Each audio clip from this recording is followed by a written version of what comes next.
High, আমি রবিন। আজকে একটি গুরুত্বপূর্ণ টপিক নিয়ে আলোচনা করব। টপিকটি হচ্ছে the July revolution 2024। July revolution এটি শুধু একটি আন্দোলন নয়, এটি একটি 16 বছরের স্বৈরশাসনের পতন। চলো জুলাই রেভলিউশন সম্পর্কে জানা যাক। দ্য কোঠা রিফর্ম মুভমেন্ট ইন 2024। 2024 সালের কোঠা সংস্কার আন্দোলন, also known as the July revolution, যা জুলাই বিপ্লব নামে পরিচিত, as a memorable chapter in the history of Bangladesh. অর্থাৎ জুলাই রেভলিউশন বাংলাদেশের ইতিহাসের স্মরণীয় একটি অধ্যায়। Students launched the movement against the existing কোঠা সিস্টেম। কোঠা সিস্টেমের বিরুদ্ধে ছাত্রছাত্রীরা আন্দোলন শুরু করে। In government jobs after the high court verdict. অর্থাৎ হাইকোর্টের রায়ের পর সরকারি চাকরিতে কোঠা সিস্টেমের বিরুদ্ধে ছাত্রছাত্রীরা আন্দোলন শুরু করে।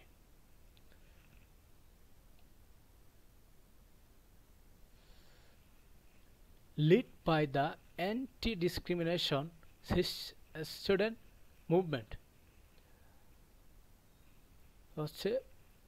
অর্থাৎ বৈষম্য বিরোধী ছাত্র আন্দোলনের নেতৃত্বে the student strength the movement. ছাত্রছাত্রীরা আন্দোলন জোরদার করেন। Draw the Bangla block and other programs. Bangla block এবং অন্যান্য কর্মসূচির মাধ্যমে ছাত্রছাত্রীরা আন্দোলন জোরদার করে বৈষম্য বিরোধী ছাত্র আন্দোলনের নেতৃত্বে। The death of student Abu Sayeed and Mir Mugdho in firing further fuelled the movement. অর্থাৎ পুলিশের গুলিতে আবু সাইদ এবং মীর মুগ্ধ মারা যাওয়ার পর আন্দোলন আরও উস্কে যায়। Which spread across the country, যেটি সমগ্র বাংলাদেশে ছড়িয়ে পড়ে বা সমগ্র দেশে ছড়িয়ে পড়ে। When the government use the police and Chhatra League to control the situation. যখন সরকার পুলিশ এবং ছাত্রলীগকে এই অবস্থাটি কন্ট্রোল করার জন্য ব্যবহার করে it turned into a massacre। এটি হত্যাযজ্ঞে পরিণত হয়। in which many students and ordinary people were killed। যাতে অনেক ছাত্রছাত্রী এবং সাধারণ মানুষ মারা যায়। One of the demands of the people in this movement was the resignation of Sheikh Hasina. এই আন্দোলন জনগণের একটি অন্যতম দাবি ছিল শেখ হাসিনার পদত্যাগ।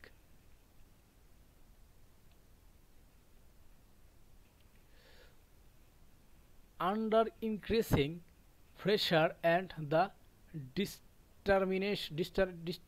determination of the army chief, Sheikh Hasina resigned and fled the country of neighboring India।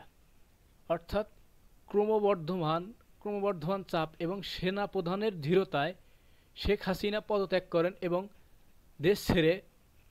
দেশ ছেড়ে প্রতিবেশী দেশ ইন্ডিয়ায় পালিয়ে যান।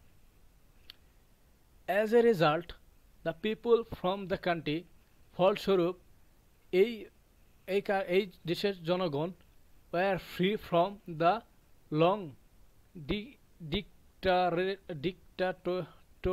ডিক্টাটরশিপ of almost 16 years। ফলস্বরূপ দেশের জনগণ প্রায় 16 বছরের স্বৈরশাসন থেকে মুক্তি লাভ করে। অর্থাৎ ফলস্বরূপ দেশের জনগণ 16 বছরের স্বৈরশাসন থেকে মুক্তি লাভ করে। The uprising was was not limited to the abolition of the quota system. মানে এই গণ অভ্যুত্থান শুধু কোটা সিস্টেমের মধ্যেই সীমাবদ্ধতা ছিল না। It turned into mass uprising of the people against the dictatorial এটি স্বৈরশাসক সরকারের বিরুদ্ধে গণ অভ্যুত্থানে পরিণত হয়। অর্থাৎ এটি স্বৈরশাসক সরকারের বিরুদ্ধে জনগণের গণ অভ্যুত্থানে পরিণত হয়। This movement in 2024 brought new hope to the nation and was recognized by many as Bangladesh's second independence। অর্থাৎ 2024 সালের এই আন্দোলন জাতির মনে নতুন আশা সঞ্চার করে এবং অনেকেই এটিকে বাংলাদেশের দ্বিতীয় স্বাধীনতা হিসেবে স্বীকৃতি দেয়। তো আজকের ভিডিওটি এ পর্যন্তই।